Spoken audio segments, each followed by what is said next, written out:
యోహాను సువార్త 8వ అధ్యాయము మొదటి నుంచి చదువుతున్నాను, వినండి. యేసు ఒలీవ కొండలకు వెళ్ళెను. తెల్లవారగానే యేసు తిరిగి దేవాలయంలోనికి రాగా ప్రజలందరూ ఆయన ఎద్దుకు వచ్చిరి గనుక ఆయన కూర్చుండి వారికి బోధించుచుండెను. 7వ అధ్యాయం 53వ వచనం చదివితే, అంతటా ఎవరి ఇంటికి వారు వెళ్ళిరి. యేసు ఒలీవ కొండలకు వెళ్ళెను. అంటే అంతకు ముందు రోజు రాత్రి మీటింగ్ జరిగింది. మీటింగ్ అయిన తర్వాత అందరూ ఎవరింటికి వాళ్ళు వెళ్ళిపోయారు. యేసుప్రభుడు ఎక్కడికి వెళ్ళాడు? ఒలీవ తోటలకు వెళ్ళాడు. ఎందుకు? ప్రార్థన చేయడానికి. ఆయన పగలంతా పరిచర్య చేసేవాడు, రాత్రంతా ప్రార్థన చేసేవాడు. మనం చాలామంది మనస్ఫూర్తిగా ప్రార్థన చేయటం లేదు. ఉచ్చరింప శక్యము కాని మూలుగులతో చేసే ప్రార్థన చేయటం లేదు. కాబట్టి మన సమస్యలు తీరటం లేదు, మన బంధకాలు ఊడటం లేదు, మనం అడిగిని దొరకటం లేదు. మనల్ని పట్టి పీడిస్తున్న సాతానుని బంధించలేకపోతున్నాం. మీరు ఏమొచ్చినా రాకపోయినా మీకు ప్రార్థన చేయటం నేర్చుకోండి. ప్రార్థించే వారి మధ్యకి సాతాను జొరబడలేడు. ప్రార్థన అనేది ఒక కంచెలాగా ఉంటుంది మన ఇంటి చుట్టూ, మన జీవితాల చుట్టూ. కుటుంబ ప్రార్థన చేసుకోండి, బిడ్డలతో కలిసి ప్రార్థన చేయండి, భార్యాభర్తలు కలిసి ప్రార్థన చేయండి. భార్యాభర్తలు కలిసి అన్ని పనులు చేసుకుంటారు, తింటారు, తిట్టుకుంటారు, కొట్టుకుంటారు, ప్రయాణాలు చేస్తారు, అన్నీ చేస్తారు. కానీ ప్రార్థన చేసేటప్పుడు కొంతమంది ఏదో సిగ్గుపడతారు భర్తతో ప్రార్థన చేయడానికి, భార్యతో ప్రార్థన చేయడానికి ఏదో చిన్నతనం అనిపించుకుంటారు. కాదు కాదు కాదు, అదే గొప్ప ఆశీర్వాదం. భార్యాభర్తలు ఇద్దరు చేతులు పెట్టుకొని ప్రార్థిస్తే, ఇద్దరు మోకరించి ప్రార్థిస్తే, ఇద్దరు ఒకరితో ఒకరు ఏకీవించి ప్రార్థిస్తే బిడ్డల జీవితాల్లో, కుటుంబ జీవితంలో ఆశీర్వాదము, దీవెన ఉంటుంది. యేసు ప్రభు ప్రార్థించండి అని చెప్పేవాడే కాదు, ఆయన శరీరధారిగా ఉన్నప్పుడు ఈ లోకాన్ని జయించడానికి, శరీరాన్ని జయించడానికి, సాతానును బంధించడానికి, సాతాను బంధకాలలో ఉన్న మనుషుల్ని విడిపించడానికి ప్రార్థన చేసేవాడు. తెల్లవారగానే యేసు తిరిగి దేవాలయంలోనికి రాగా ప్రజలందరూ ఆయన యొద్దకు వచ్చిరి. తెల్లవారగానే దేవాలయంలోకి వెళ్తే ప్రజలందరూ ఆయన దగ్గరకు వచ్చారు. ఆయన ప్రసంగం చేస్తూ ఉంటే అందరూ జాగ్రత్తగా వింటూ ఉంటే అకస్మాత్తుగా కొంతమంది పరిచయులు, శాస్త్రులు ఒక ఆమెను జుట్టుపట్టుకొని ఈడ్చుకొని లాక్కొచ్చి ప్రసంగం అందరూ వింటుంటే, ఆయన చక్కటి మాటలు చెప్తుంటే ఆయన ముందు అమ్మాయిని పడేసి ఏమి వ్యభిచారం చేస్తుంటే పట్టబడింది, ఎలాంటి స్త్రీని రాళ్లతో కొట్టి చంపమని మోషే ధర్మశాస్త్రం చెబుతుంది, మీరేం చెబుతారో చెప్పండి అన్నాడు. ఏంటండి, వ్యభిచారం చేసిన వాళ్ళకి ఏం శిక్ష అంట? రాళ్లతో కొట్టి ఎవరు చంపాలి తెలుసా? వాళ్ళ నాన్న వచ్చి ముఖం మీద ఉమ్మేయాలి, ఊరు బయటకు తరమాలి, అందరూ కలిసి రాళ్లతో కొట్టి చంపేయాలి. కొన్ని దేశాల్లో ఇప్పటికీ ఆ చట్టం ఉంది. ఒక విధంగా మంచిదేమో అనిపిస్తుంది. ఏంటంటే అలాగ ఒకరంతని కొడితే ఇంకొకళ్ళు వ్యభిచారం చేస్తారా? మన దేశంలో చూడండి, చిన్న పిల్లల్ని మానభంగాలు చేస్తున్నారు, రేప్ చేస్తున్నారు, అత్యాచారాలు చేస్తున్నారు. భయంకరంగా, మృగాల కంటే నీచంగా సమూహంగా కలిసి అపవిత్రమైన కార్యాలు చేస్తున్నారు. వాళ్ళు పట్టుకున్నారంటారు, వాయిదాలు అంటారు, రేప్ అంటారు, మాప్ అంటారు. ఏంటండి, అది అడగకముందే మరొక చాట మరొకళ్ళు వ్యభిచారం విస్తరించిపోతుంది. ఈ రోజున ఇది వ్యభిచార తరం అని పిలువబడుతూ ఉంది. మనుష్యుడు చేసే ప్రతి పాపము దేహానికి వెలుపట ఉంది. కానీ వ్యభిచారం చేసేవాడు, జారత్వం చేసేవాడు తన సొంత శరీరానికి వ్యతిరేకంగా చేస్తున్నాడు. దేవుడు మనకు శరీరం ఇచ్చింది దేవుని కొరకు కానీ సాతాను కొరకు కాదు, వేశ్యల కొరకు కాదు, అపవిత్రపరచుకోవడానికి కానే కాదు. ఈయన చేసింది తప్పేనా కాదా? వ్యభిచారం చేస్తుంటే పట్టుకొచ్చారు. ఇప్పుడు రాళ్లతో కొట్టి చంపమంటావా అని ప్రభుని అడిగారు. ఆయన శోధించాలని అడిగాడట. ఒకవేళ యేసు ప్రభు అయితే రాళ్లతో కొట్టి చంపేయండి అని అంటే నువ్వేం ప్రేమ కలిగిన వాడివయ్యా, దయ కలిగిన వాడివయ్యా, కనికరం కలిగిన వాడివయ్యా అని ఆయన మీద నేరం మోపుదామని చూస్తున్నాడు. ఒకవేళ పోన్లే పాపం వదిలేయండి అంటే నువ్వేమి నీతి కలిగిన వాడివి, నువ్వేమి పరిశుద్ధుడివి, ఇలాంటి వదిలేస్తే దేశం అంతా పాడైపోదా అని ఆ వంకను కూడా నేరం మోపటానికి. మరి ప్రభు ఏం చెప్పాడు? రాళ్లతో కొట్టమన్నాడా, కొట్టొద్దన్నాడా? ఏం చెప్పాడండి? మీలో పాపము లేని వాడెవడో, ఆమె పాపి, ఆమె తప్పు చేసిందని తీసుకొచ్చారు కదా, మీలో పాపం లేని వాళ్ళు ఎవరో మొదట రాయండి అని నేల మీద వ్రేలితో ఏదో రాసుకుంటున్నాడంట. ఇసుక మీద ఏం చేస్తాడు? నేల మీద రాస్తా ఉన్నాడు. చాలాసార్లు మనం ఏమనుకుంటామంటే వాళ్ళు చేసిన తప్పు మనం చేయలేదు కాబట్టి మనం మంచోళ్ళము, వాళ్ళు చెడ్డోళ్ళు అంటారు. నువ్వు తప్పు చేసింది నీకు తప్పులా కనిపించలేదు, ఎందుకంటే పక్కోళ్ళ తప్పు నీకు పెద్దగా కనిపిస్తుంది, నీ తప్పేమో నీకు చిన్నగా కనిపిస్తుంది. ఎవరి తప్పులు వాళ్ళు ఒప్పుకుంటే ప్రపంచంలో పోలీసు వాళ్ళు కానీ, కోర్టులు కానీ, జైళ్ళు కానీ అక్కర్లేదు. కానీ మనకున్న బుద్ధి ఏంటంటే మన తప్పు మనం ఒప్పుకోము సరిగదా, ఇతరుల తప్పులను పట్టి వాళ్ళ మీద గొడవ పెట్టుకుంటుంటాం. యేసు ప్రభు దీనికి పరిష్కారం చెప్పాడు.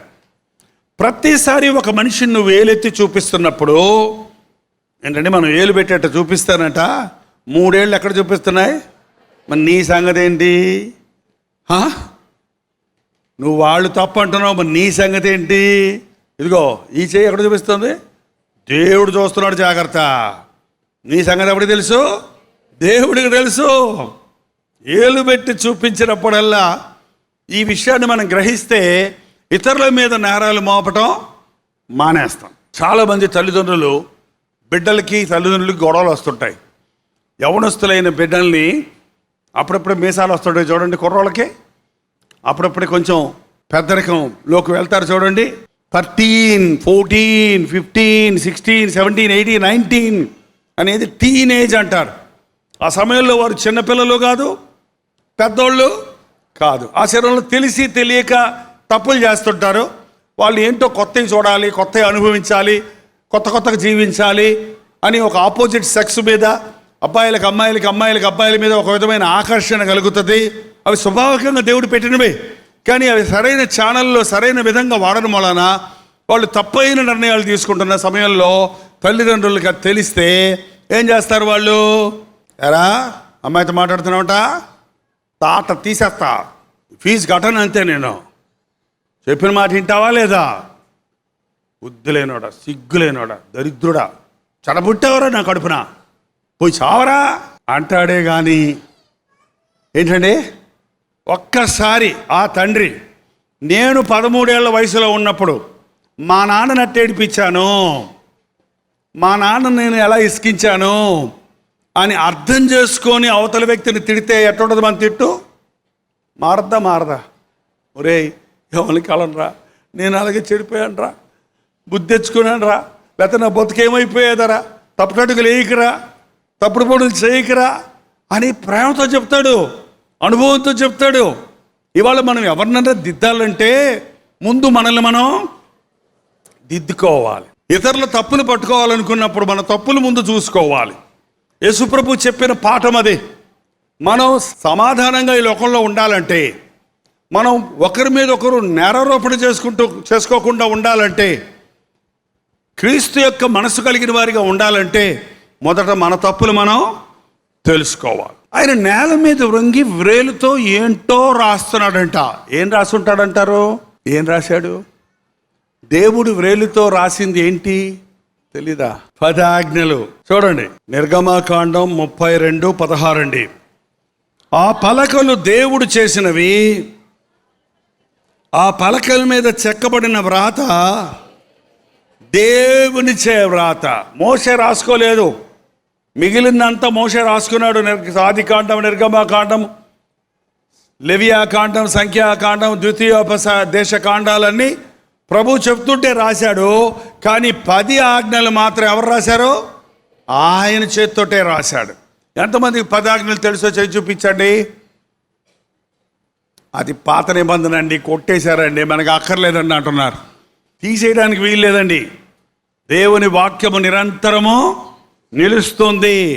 ఎంతమందికి తెలుసు 10 ఆజ్ఞలు? కొంతమందికి తెలియదంట.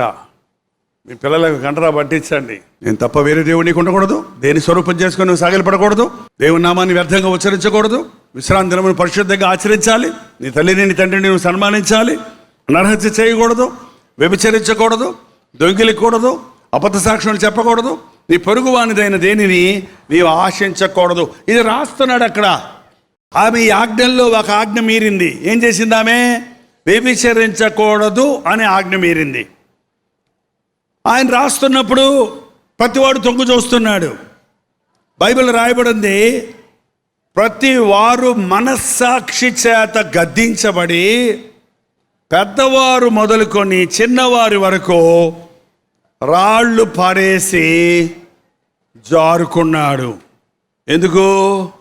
నేను కూడా పాపినే, నేను కూడా ఆజ్ఞాతిక్రమం చేశాను, నేను వ్యభిచరించలేదు కానీ దొంగిలించాను, నేను దొంగిలించలేదు కానీ నరహత్య చేశాను, నేను నరహత్య చేయలేదు కానీ నేను అబద్ధ సాక్ష్యం చెప్పాను, నేను అబద్ధ సాక్ష్యం చెప్పలేదు కానీ పక్కవారికి ఉన్న వాటిని ఆశించాను, నేను వేటిని ఆశించలేదు కానీ నా ప్రభువుని నేను ఆరాధించలేదు, నేను ప్రభువుని ఆరాధిస్తున్నాను కానీ నా తల్లిని తండ్రిని సన్మానించలేదు. ఇందులో ఏది చెయ్యకపోయినా, మనకి మెడలో గొలుసులు ఉంటాయి చూడండి, చంద్రహారాలు ఉండేవి పూర్వకాలం, రింగులు. ఆ రింగుల్లో ఒక్క రింగు తెగిపోయింది అనుకోండి, అన్ని రింగులు గట్టిగా ఉన్నాయి, ఒక్క రింగు తెగిపోయింది, అది మెడలో ఉంటుందా? ఉంటుందా అండి? నువ్వు 10 ఆజ్ఞల్లో ఏ ఆజ్ఞ మీరినా నువ్వు ఆజ్ఞాతిక్రమం అనే తప్పును చేస్తున్నావు. ఈ రోజున మన ఇళ్లలో గొడవలకు కారణం ఏంటంటే, భార్య తప్పులు భర్త చెప్తాడు, భర్త తప్పులు భార్య చెప్పుద్ది, ఇద్దరు వాదించుకుంటారు, ఒక్కళ్ళు తగ్గించుకోరు. ఏమవుద్ది? ఆ కుటుంబం విడిపోతుంది, విచ్ఛిన్నమైపోతుంది. నువ్వు దేవుని బిడ్డవైతే సహించుకుంటావు, ఓర్చుకుంటావు, క్షమిస్తావు, నీ కుటుంబాన్ని కట్టుకుంటావు.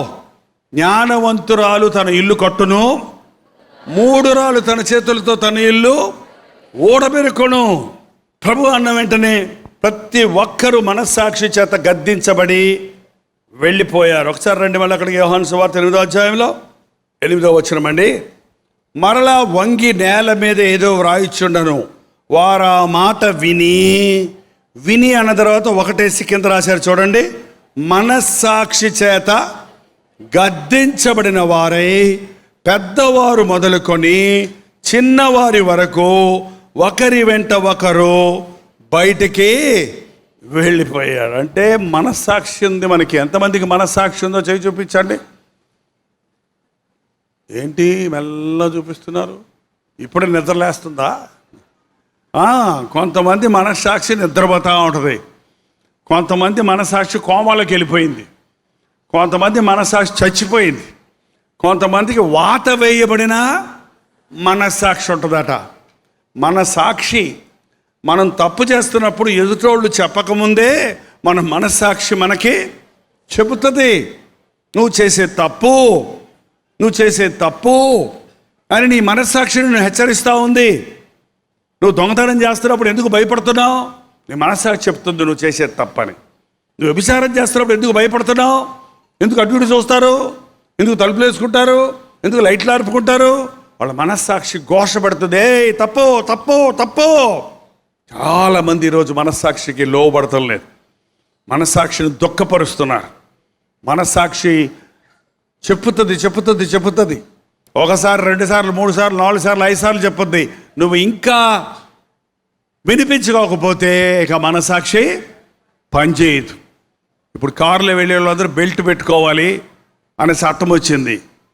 ఆ బెల్ట్ పెట్టుకోకపోతే ఆ కారులో శబ్దం వస్తాయి. ఇప్పుడు కొత్తగా వచ్చిన కార్లన్నీ బెల్ట్ పెట్టుకోలేదు నువ్వు. అబ్బా బెల్ట్ పెట్టుకోవాలంటే కష్టంగా ఉందయ్యా, పెట్టుకోవాలా అన్నాను మొన్న ఓ బ్రదర్ తోటి. అంటే పర్లేదండి, కాసేపు అరిసి ఊరుకుంటుంది అన్నాడు. కాసేపు ఏం చేస్తుంది, 5 నిమిషాలు కుయ్యి అంటది, పోతే పరా చస్తే చావరా అని వదిలేస్తారు అన్నమాట. ఇంకది ఇక చెప్పదు. మన మనస్సాక్షి కూడా అంతే. ఏంటండి, నీకు హెచ్చరిక ఇస్తుంది. నువ్వు లోబడకపోతే ఇక నీ మనస్సాక్షి చెప్పదు. తాగుబోతాడు, మనస్సాక్షి పనిచేయటం లేదు. మొదటిసారి తాగినప్పుడు చూడండి, మూతి ముడుచుకుంటాడు, మనిషి దాక్కుంటాడు, మస్కా కొట్టాలని చూస్తాడు. ఆ తర్వాత నేరుగానే వస్తాడు, తాగానే ఏం చేస్తావు అంటాడు. చూడు ఏమైపోయింది, అది మనస్సాక్షి తెలియటం లేదు, సిగ్గు లేదు, భయం లేదు. ఎందుకంటే మనస్సాక్షి చచ్చిపోయింది. మనస్సాక్షి చచ్చిపోయిందంటే మనిషికి చాలా ప్రమాదం అండి. ఘోరమైన పాపంలో చిక్కుకుపోతాం మనం. కొంతమందికి మనస్సాక్షి వాత వేయబడిన మనస్సాక్షి ఉంటుందట. కొంతమంది తల్లులు ఇంక ఎంత చెప్పినా వినకపోతే వీడికి వాత పెట్టాల్సిందే అని పెట్టారనుకో, ఆడు ఏడుస్తాడు, మళ్ళీ నూనె పోస్తుంది, మళ్ళీ కట్టుద్ది, మళ్ళీ కొన్ని రోజులు అయిన తర్వాత మళ్ళీ అదే తప్పు చేశాడు అనుకో, అరే మళ్ళీ వాత పెడతానంటే సరే పెట్టమ్మా, పిల్లోడికి ఎందుకు ఒళ్ళంతా వాతలు పెడతాం అని పెట్టిన చోట పెట్టింది అనుకోండి, మళ్ళీ తగ్గింది, మళ్ళీ పెట్టింది, మళ్ళీ తగ్గింది, మళ్ళీ పెట్టింది. ఒక 5-6 సార్లు అయిన తర్వాత వాత పెడతారంటే పెట్టకబా,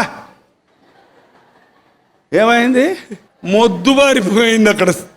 అక్కడ స్కిన్ మొద్దుబారిపోయింది కాబట్టి నొప్పి తెలియదు. ఇంకా అది వాత వేయబడిన మనస్సాక్షి.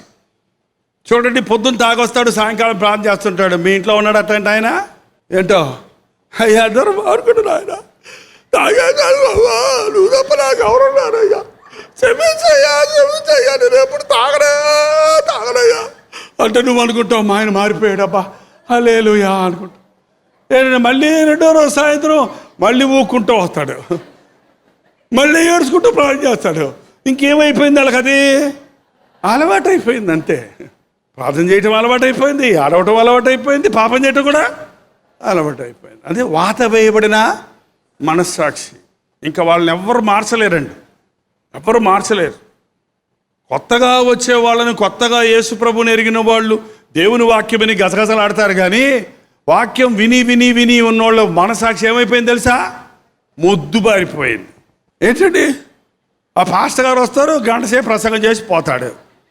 ఈయన నువ్వు అంతే ఓరక నేను పాపిన ఆయన అనుకో, నేను అది మానేస్తా ఇది మానేస్తా మారిపోతాను అనుకో, ఏం పర్వాలేదు, కాసేపు కూర్చో, మంచి భక్తులా కూర్చో, మళ్ళీ పోయి నీ ఇష్టం వచ్చినట్టు బతుకో.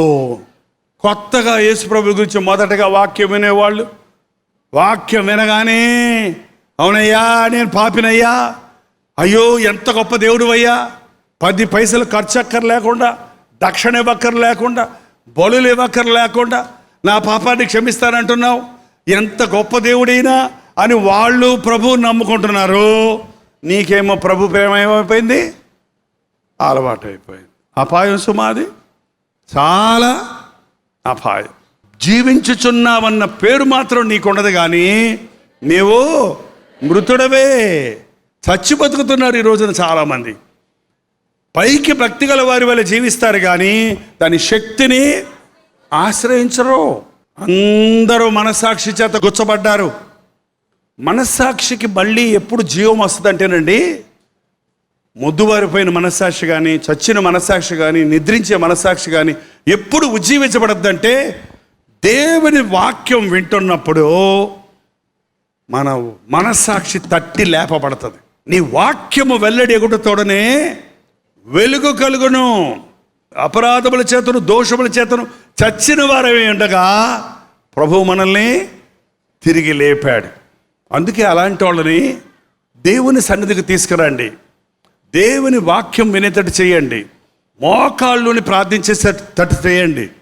మీరు ఎంతసేపు వాక్యం విన్నారన్నది ఒక విషయం, వాక్యమైన తర్వాత మీరు ఎలా ప్రార్థించారన్నది మరో విషయం. మీరు మోకరించి ప్రార్థించినప్పుడు పరిశుద్ధాత్ముడు మిమ్మల్ని ఒప్పింపజేస్తాడు. ఏంటి? పాపముని గురించి, నీతిని గురించి, తీర్పుని గురించి మనల్ని ఒప్పింపజేస్తే మనం అపరాధముల చేత చచ్చిన స్థితిలో ఉన్న మనకి జీవం వస్తుంది. ప్రభు సన్నిధిలోకి నేను బాగున్నానని వచ్చేవాడు దేవుని ఆత్మ వారిని ఉజ్జీవింపు చేసినప్పుడు, వారిలోనికి జీవం వచ్చినప్పుడు, ఉజ్జీవం కలిగినప్పుడు వారి పాపాలు ఎంత ఘోరమైనవో, ఎంత పాపంలో ఉన్నాడో అని తెలుసుకొని చిన్నపిల్లలు ఏడ్చినట్టు ఏడుస్తారు. ఈ రోజున ఉజ్జీవం చూడటం లేదండి క్రైస్తవ సభల్లో, ఉజ్జీవం చూడటం లేదు. పరిశుద్ధాత్ముడు అంటున్నారే కానీ, స్వస్థతలు అద్భుతాలు అంటున్నారే కానీ పశ్చాత్తాపం కనబడతలేదు. మెడ్రాసులో మాకు చిన్న సంఘం ఉంది. ఒకప్పుడు గొప్ప ఉద్యోగం రగులుకుంది. ఆ ఉద్యోగం వచ్చినప్పుడు కింద కూర్చున్న గోను పట్టలు వేసుకొని కూర్చునేవాళ్ళు. గోను పట్టలు అన్నీ తడిసిపోయాయండి. ఇలా ఏడ్చి కళ్ళమ్మని నీళ్ళు వచ్చి గోను పట్టలు అన్నీ తడిసిపోయే అంత పశ్చాత్తాపం వచ్చేది. తాగుబోతులు మారేవాళ్ళు, దెయ్యాలు పెట్టిన వాళ్ళు విడిపించబడేవారు. విరిగిపోయిన కుటుంబాలు ఒకళ్ళ పాదాలు ఒకళ్ళు పట్టుకొని పోటీపడి క్షమాపణలు అడుక్కొని సమాధాన పడేవారు.